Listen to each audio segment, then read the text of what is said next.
ஆரோக்கியமான வாழ்க்கைக்கு Aaravil health mix auraville.in வெப்சைட்ல இருந்து வாங்கலாம். இப்போ ரீசெண்டாக ஒரு மிகப்பெரிய ஆபத்தான சம்பவம் நடந்துச்சுங்க. நெட்டில் ஃபுல்லாக அந்த வீடியோ பயங்கர வைரலாக போயிட்டு இருந்துச்சு. அந்த சம்பவத்தை பார்க்கும்போது ரொம்பவே பயமாக இருந்துச்சு. இப்போ இந்த வீடியோவில் கேஸ் லீக் ஆனதுக்கப்புறம் அவங்க பண்ண தப்பு என்ன, எதனால ஃபயர் ஆச்சு, அந்த நேரம் அவங்க தப்பிக்கிறதுக்கு உடனே என்ன பண்ணியிருக்கணும், நம்மளில் நிறைய பேர் அந்த தப்பு பண்ணுறோம், அந்த தப்பு என்ன, இப்போ நம்ம அந்த சுச்சுவேஷனில் மாட்டிக்கிட்டா உடனே என்ன பண்ணி தப்பிக்கணும், இதெல்லாம் தான் இன்றைக்கி நீங்கள் தெரிஞ்சுக்க போகிறீங்க. இப்போ அந்த வீடியோவில் கேஸ் லீக் ஆன உடனே 2 பேருமே பதட்டத்தில் என்ன பண்ணுறதுன்னு தெரியாமல் வெளியே ஓடிட்டாங்க. ஆனால் கேஸ் லீக் ஆகிட்டே தான் இருந்திருக்கு. இப்போ கொஞ்ச நேரம் கழித்து சரி எல்லா கேஸும் வெளியே போயிருச்சுன்னு நினச்சி மறுபடியும் 2 பேர் உள்ளே வந்திருக்காங்க. சிலிண்டரை நிமித்த பார்த்துருக்காங்க. அதுதான் அவங்க பண்ண தப்பு. அந்த நேரம் தான் அந்த சம்பவம் நடந்திருக்கு. அதாவது பயங்கரமான ஃபயர் ஆக்சிடென்ட் ஆயிடுச்சு. ஆனால் நல்ல வேலை அந்த ஜன்னல் பார்த்தீங்கன்னா அவங்க வீட்டில் அந்த ஓரமாக இருக்குது பார்த்தீங்களா, அந்த ஜன்னல் ஓப்பனில் இருந்திருக்கு. இதனால கொஞ்சம் காத்தோட்டம் இருந்திருக்கு. இதுவே அந்த ஜன்னல் க்ளோஸில் இருந்துருச்சு, வெளிச்சமே இல்லாமல் இருந்துச்சுன்னு வச்சுக்கோங்களேன், இன்னும் கொஞ்சம் முன்னாடியே ஃபயர் ஆகிருக்கும். பொதுவாக கேஸ் லீக் ஆன உடனே அந்த கேஸ் வெளியேறது பார்த்தீங்கன்னா ரொம்ப ஸ்லோவாக தான் வெளியேறும். அது மட்டும் இல்லாமல் நம்ம எல்லார் வீட்லேயுமே ஜன்னல் இருக்குது பார்த்தீங்கன்னா, அது தரையிலிருந்து கிட்டத்தட்ட ஒரு 3-4 அடிக்கு மேலே தான் இருக்கும். ஆனால் இந்த லீக்கான கேஸ் பார்த்தீங்கன்னா கீழே தான் ஸ்ப்ரெட் ஆகிருக்கும். ஸோ அதனால் கேஸ் வெளியேறது லேட்டாக தான் வெளியேறும். அது மட்டும் இல்லாமல் இந்த லீக்கான கேஸ் இருக்குது பார்த்தீங்களா, இது ஃபயர் ஆகிடுச்சுன்னா அட் அ டைமில், அதாவது ஒரே நேரத்தில் எல்லா கேஸுமே பயங்கரமாக ஃபயர் ஆகும். அந்த வீடியோவில் பார்த்தீங்கன்னா அங்கேயும் அப்படி தான் நடந்திருக்கு. பின்னாடிருந்து அப்படியே ஃபயர் மொத்த கேஸ் ஃபயர் ஆகி அப்படி ஒரு ஆபத்தான சம்பவம் நடந்திருக்கு. இப்போ இந்த சிலிண்டருக்குள்ளே இருக்கிற கேஸ் பார்த்தீங்கன்னா நல்லா அழுத்தப்பட்டு கொடுத்துருப்பாங்க. பொதுவாகவே கேஸ் சிலிண்டர் பார்த்தீங்கன்னா அதுவாகவே வெடிக்காது. நம்ம பண்ணுற சின்ன சின்ன தப்பு, அசால்ட்டாக நம்ம பண்ணுற தப்புனால தான் கேஸ் சிலிண்டர் அப்படிங்கிறது ஃபயர் ஆகுது. அதில் ஃபஸ்ட்டு நம்ம பண்ணுற தப்பு கண்டிப்பாக எல்லாருமே பண்ணுவீங்க. அந்த தப்பை இனிமேல் பண்ணாதீங்க. என்ன அப்படின்னா, எல்லார் வீட்டிலுமே 2 சிலிண்டர் அப்படிங்கிறது கண்டிப்பாக இருக்கும். அதில் ஒரு சிலிண்டர் நம்ம அடுப்பில் வச்சு யூஸ் பண்ணிக்கிட்டு இருப்போம், சமைச்சிக்கிட்டு இருப்போம். இன்னொரு அடிஷ்னல் சிலிண்டர் பார்த்தீங்கன்னா ஒன்று நல்ல ஃபுல் சிலிண்டராக இருக்கும், அப்போ தான் கொண்டு போட்டிருப்பாங்க.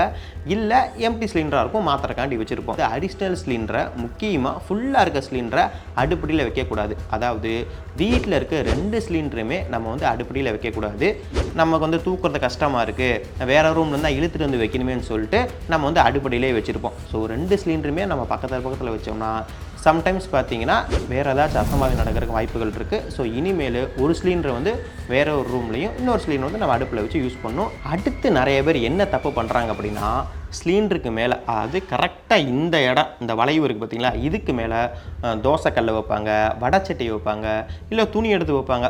எடுத்து ஈஸியாக தொடச்சிக்கலாமே, இல்லை அதை எடுத்து யூஸ் பண்ணிக்கலாமே அப்படிங்கிறக்காண்டி வைப்பாங்க. இது வைக்கிறனால என்ன ஆகும் அப்படின்னா, இப்போ இந்த டியூப் இருக்குது பார்த்தீங்களா, இந்த டியூப்லேருந்து கேஸ் லைட்டாக லீக் ஆகுது, இல்லை ரெகுலேட்டர்லேருந்து கேஸ் லைட்டாக லீக் ஆகுது அப்படின்னா, நமக்கு ஆல்ரெடி ஸ்டவ் எரிஞ்சுக்கிட்டு இருக்கும். அதில் இருக்க தீ இது லைட்டாக பட்டு அந்த துணியில், அதாவது இந்த சிலிண்டருக்கு மேலே இருக்க துணியில் தீ பிடிக்கிறதுக்கான வாய்ப்புகள் நிறையவே இருக்குது. துணி எங்கே இருக்குது, சிலிண்டருக்கு மேலே இருக்குது. அப்போ இதுவும் ஃபயராக இருக்கான நிறைய வாய்ப்புகள் இருக்குது. ஸோ இனிமேல் சிலிண்டருக்கு மேலே அந்த தோசைக்கல் வைக்கிறது, இந்த வடைச்சட்டி வைக்கிறது, துணி வைக்கிறது, இதெல்லாம் அவாய்ட் பண்ணுங்கள். இன்னும் சில பேர் ரொம்ப ஆபத்தான விஷயங்கள்லாம் பண்ணுவாங்க. என்ன அப்படின்னா, கேஸ் ஸ்மெல் அப்படிங்கிறது லைட்டாக வந்துக்கிட்டு இருக்கும். அந்த நேரம் சமைச்சிக்கிட்டு இருப்பாங்க. நான் சமைக்க ஆரம்பிச்சிட்டேன், 2 விசில் வந்துருச்சு, இன்னும் ஒரு விசில் வந்தால் நமக்கு சமையல் முடிஞ்சிடும், கேஸ் ஸ்மெல் வர்றதுக்குள்ளே நம்ம சமைச்சு முடிச்சிருவோம்னு சொல்லிட்டு கேஸ் ஸ்மெல் வந்துக்கிட்டு இருக்கப்பே சமைச்சிக்கிட்டு இருப்பாங்க. இதெல்லாம் மிகப்பெரும் ஆபத்தான விஷயம். இதெல்லாம் இனிமேல் தயவு செஞ்சு பண்ணாதீங்க. சரி, இப்போ கேஸ் லீக் ஆகுறது நமக்கு தெரிஞ்சிருச்சு. நம்ம பயப்படாமல் ஃபஸ்ட்டு என்ன பண்ணணும் அப்படின்னா, இந்த ரெகுலேட்டருக்கு பார்த்தீங்களா, இதை உடனே ஆஃப் பண்ணிடணும். ரெகுலேட்டரை ஃபஸ்ட்டு ஆஃப் பண்ணுறது ரொம்ப ரொம்ப முக்கியம். அந்த வீடியோவில் பார்த்தீங்கன்னா கேஸ் லீக் ஆகிறப்ப அவங்க டியூப் எடுக்கிறாங்க, சிலிண்டரை இது பண்ணுறாங்க, எல்லாம் பண்ணுறாங்களே தவிர ரெகுலேட்டரை ஆஃப் பண்ணவே இல்லை. அவங்க ரெகுலேட்டரை ஆஃப் பண்ணியிருந்தாங்கன்னா அப்படி ஒரு சம்பவம் நடந்திருக்கான வாய்ப்புகள் ரொம்ப ரொம்ப கம்மி. இப்போ ரெகுலேட்டரை ஆஃப் பண்ண முடியல. ரெகுலேட்டர் வழியாக தான் கேஸ் லீக் ஆகுது, பயங்கரமாக லீக் ஆகிக்கிட்டு இருக்குது, புகை வந்துக்கிட்டு இருக்குது, நமக்கு தெரியல, ரெகுலேட்டர் ஆஃப் பண்ண முடியல அப்படின்னா, வீட்டில் இருக்க நம்ம அந்த போத்தோம்ல அந்த போர்வை, அப்போல்லாம் அந்த ஜன்னலில் இருக்க ஸ்க்ரீனு, இல்லை கோணி சாக்கு இருக்குது பார்த்தீங்களா, அரிசி பாத்திரம்லாம் போட்டு வச்சுருவோம்ல, அந்த மாதிரி கோணி சாக்கு எடுத்து ஏதோ ஒரு துணியை எடுத்து நல்லா தண்ணியில் முக்கி இந்த கேஸ் லீக் ஆகிட்டு பார்த்தீங்களா, அந்த இடத்துல சுற்றி நல்லா கவர் பண்ணிடணும். அதாவது வெளிக்காற்று உள்ளே போகாதபடி நல்லா கவர் பண்ணிடணும். இல்லை நம்ம கவர் பண்ணிட்டோம், அப்படி இருந்து கேஸ் லீக் ஆக தெரியுது அப்படின்னா, எந்த அளவுக்கு, அதாவது கேஸ் லீக் வெளியே அந்த ஆகாதபடி நம்ம இன்னும் 2-3 துணியோ இல்லை 2-3 சாக்கோ எடுத்து நல்லா முக்கி நல்லா கவர் பண்ணிடணும். கேஸ் லீக் ஆகிட்டு இருக்குல்ல அந்த இடத்துக்கு ஆக்சிஜன் கிடைக்காதபடி நம்ம கவர் பண்ணிட்டோம் அப்படின்னா அதோட டெம்பரேச்சர் கம்மியாயிரும். டெம்பரேச்சர் குறைஞ்சிருச்சுன்னு வச்சுக்கோங்களேன், தீ பிடிக்கிறதுக்கான வாய்ப்புகள் ரொம்ப ரொம்ப கம்மி. இப்போ நம்ம கவர் பண்ணி முடித்த உடனே நம்மளோட கேஸ் ஏஜென்சி, அதாவது ஒவ்வொரு வீட்லேயும் ஒவ்வொரு கேஸ் நம்ம பிராண்ட் வந்து வச்சுருவோம்ல, அந்த கம்பெனியோட கேஸ் ஏஜென்சிக்கு இல்லை 1906 அந்த நம்பருக்கு இல்லை ஃபயர் சர்வீஸ் நம்பர் 112க்கு நம்ம கால் பண்ணி டீட்டெயில்ஸ் சொல்லிட்டோம்னா அவங்க வந்து பிரச்சனையை சரி பண்ணிடுவாங்க. நீங்கள் இதில் ஏதாச்சும் ஒரு நம்பருக்கா நீங்கள் கான்டாக்ட் பண்ணி டீட்டெயில்ஸ்லாம் சொல்லணும்.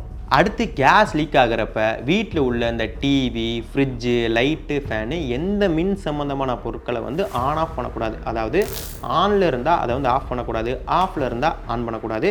ஜென்ரலாக நம்ம ஆஃபில் இருந்தால் அதை வந்து ஆன் பண்ண மாட்டோம். ஆனால் இதுவே ஆனில் இருந்தால் நிறைய பேர் இதெல்லாம் யூஸ் பண்ணக்கூடாது அப்படின்னு நினச்சி டக்குனு போய் ஆஃப் பண்ணுவாங்க. ஸோ நம்ம வந்து ஸ்பார்க் உருவாகிறதுக்கு எதையுமே பண்ணக்கூடாது. ஏன்னா இதெல்லாம் நீங்கள் பண்ணிங்க அப்படின்னா ஸ்பார்க் அப்படிங்கிறது உருவாகும். அந்த ஸ்பார்க் உருவாச்சுன்னா இது மூலிமா ஃபயர் ஆக்சிடென்ட் ஆகிறதுக்கான வாய்ப்புகள் நிறையவே இருக்குது. நீங்கள் அந்த வீடியோவில் பார்த்தீங்கன்னா அவங்க உள்ளே வந்த உடனே ஏதோ ஒரு ஸ்பார்க் உருவாயிருக்கு, அதனால தான் அவ்வளோ பெரிய ஃபயர் ஆக்சிடென்ட்டுங்கிறது ஆகிருக்கு. ஸோ நம்மளே வந்து ஸ்பார்க் உருவாகிறதுக்கான விஷயங்களை பண்ணவே கூடாது.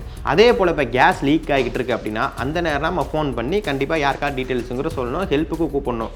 அதை வந்து பக்கத்தில் நின்று பேசாமல் கொஞ்சம் வெளியே நின்று பேசுகிறது தான் நமக்கு சேஃபு. இன்னொரு முக்கியமான விஷயத்தை எல்லாருமே கண்டிப்பாக ஃபாலோ பண்ணணும். என்ன அப்படின்னா, இந்த கேஸ் சிலிண்டரை வந்து டெலிவரி பண்ண வராங்கல்ல, அந்த டைமில் டெலிவரி பண்ணுற அண்ணா கிட்ட ஆனால் அந்த சிலிண்டரை கொண்டு செக் பண்ணி காமிங்க அப்படிங்கிறத கண்டிப்பாக எல்லாருமே சொல்லணும். அதாவது ரெகுலேட்டரில் வந்து இந்த புது சிலிண்டரில் போட்டு கேஸ் எது லீக் ஆகுதா, முக்கியமாக இப்போ சிலிண்டர் வருதுன்னா உள்ள வாஷர் அப்படின்னு ஒன்று இருக்கும், அது கொஞ்சம் சரியில்லைன்னா கூட கேஸ் லீக் ஆகிற வாய்ப்புகள் நிறையாவே இருக்குது. அதை அவங்க கரெக்டாக செக் பண்ணி பார்த்துட்டு தான் கொண்டு வருவாங்க. பட் இருந்தாலும் நம்ம சேஃப்டிக்காண்டி கொண்டு வந்திருக்க சிலிண்டரில் ரெகுலேட்டரை போட்டு ஆன் பண்ணி கேஸ் லீக் ஆகுதா அப்படிங்கிற செக் பண்ணி பார்த்து வாங்குறதா நமக்கு ரொம்ப ரொம்ப சேஃபு. இன்னொரு முக்கியமான விஷயம் என்னென்னா, வருஷத்துக்கு ஒரு தடவை நம்ம அடுப்பு, இந்த டியூப்பு, இந்த ரெகுலேட்டரு இதெல்லாம் செக் பண்ணி வச்சுருக்கிறது ரொம்ப ரொம்ப நல்லது. அதுலேயும் முக்கியமாக இந்த டியூப் பார்த்திங்கன்னா நிறைய பேர் வீட்டில் மாற்றவே மாட்டாங்க எத்தனை வருஷம் ஆனாலும். ஆனால் வருஷத்துக்கு ஒரு தடவை மாற்றுறது ரொம்ப ரொம்ப நல்லது. ஏன் அப்படின்னா, இந்த டியூப் இருக்குது பார்த்திங்களா, இது மூலிமா கேஸ் லீக் ஆகிறதுக்கான வாய்ப்புகள் நிறையவே இருக்குது. டியூப் வந்து நல்லா ஸ்ட்ராங்காக தான் சூப்பராக தான் இருக்கும். ஆனால் என்னென்னா சின்ன சின்ன ஹோல்ஸு இல்லை ஏதாச்சும் ஒரு சம்பவம் நடந்துச்சு அப்படின்னா இது மூலிமா கேஸ் லீக்கான வாய்ப்புகள் நிறையவே இருக்குது. ஸோ நம்ம வந்து டியூபை அடிக்கடி செக் பண்ணி பார்க்கணும். ரொம்ப பழசாயிருச்சுன்னா அந்த டியூபை மாற்றுறது ரொம்ப ரொம்ப நல்லது. அடுத்து நிறைய பேர் இந்த வண்டியில் இந்த சைக்கிள்லாம் சிலிண்டரை வந்து எடுத்து வச்சுட்டு போவாங்க. அது பார்த்திங்கன்னா இருக்கிறதுலே ஆபத்தான விஷயம். ஏன்னா ரோட்டில் அவ்வளோ பேர் போவாங்க, அந்த நம்ம சிலிண்டரை எடுத்துகிட்டு போகக்கூடாது. அது ரொம்ப ரொம்ப தப்பு. அதேமாரி நம்ம கொண்டு போகிறோம், வேறு வழியே இல்லை அப்படின்னா சிலிண்டரை வந்து இந்த சாட்சி வைக்காமல் நிற்க வச்சு கொண்டு போகிறது தான் சேஃபு. ஆனால் என்ன பண்ணுவாங்க நிறைய பேர், சாட்சி வச்சு இந்த கயிறுலாம் கட்டி கொண்டு போகிறது தான் நமக்கு கரெக்டாக இருக்கும். நிற்க வைக்கணும்னா பின்னாடி யாராச்சும் ஒரு ஆள் உட்காரணும்னு சொல்லிட்டு அப்படி கொண்டு போவாங்க. மேக்ஸிமம் கேஸ் சிலிண்டரை பார்த்தீங்கன்னா தயவு செஞ்சு நம்ம வந்து வெளியே கொண்டு போகவே கூடாது. அதேமாரி கொண்டு போகிறீங்க அப்படின்னா கொஞ்சம் பார்த்து ரொம்ப சேஃபாக கொண்டு போங்க. இல்லைனா மிகப்பெரும் அசாமி நடக்கிறதுக்கான வாய்ப்புகள் நிறையவே இருக்குது. மேக்ஸிமம் எல்லார் வீட்லேயுமே இந்த கேஸ் சிலிண்டர் அப்படிங்கிறது இருக்குது. ஸோ இந்த சிலிண்டரை பார்த்தீங்கன்னா ரொம்ப அசால்ட்டாக ஹேண்டில் பண்ணாமல் ரொம்ப ரொம்ப கவனமாக ஜாக்கிரதையாக ஹேண்டில் பண்ணணும். ஏன்னா ஃபயர் ஆக்சிடென்ட் அப்படிங்கிறது ரீசெண்டாக அந்த சிலிண்டர் மூலிமா ஃபயர் ஆக்சிடென்ட் நடக்கும்போது நிறையா நேரங்களில் நடந்துக்கிட்டு இருக்குது, நிறைய நியூஸில் நம்ம பார்க்குறோம். ஸோ நம்ம வந்து கவனமாக ஹேண்டில் பண்ணணும். இப்போ கேஸ் லீக் ஆகிருச்சுன்னா உடனே பதட்டம் ஆகக்கூடாது. ஏன்னா பதட்டமானால் நம்மளால் எதையுமே யோசிக்க முடியாது, அந்த நேரம் என்ன பண்ணுறது நமக்கு தெரியாது. ஸோ பதட்டம் ஆகாமல் நான் சொன்ன விஷயங்களை நீங்கள் ஃபாலோ பண்ணாலே போதும், இந்த கேஸ் சிலிண்டர் விபத்துலேருந்து நீங்கள் தப்பிச்சிடலாம். நான் உன்னோட தான் தீ சுட்டாலுமே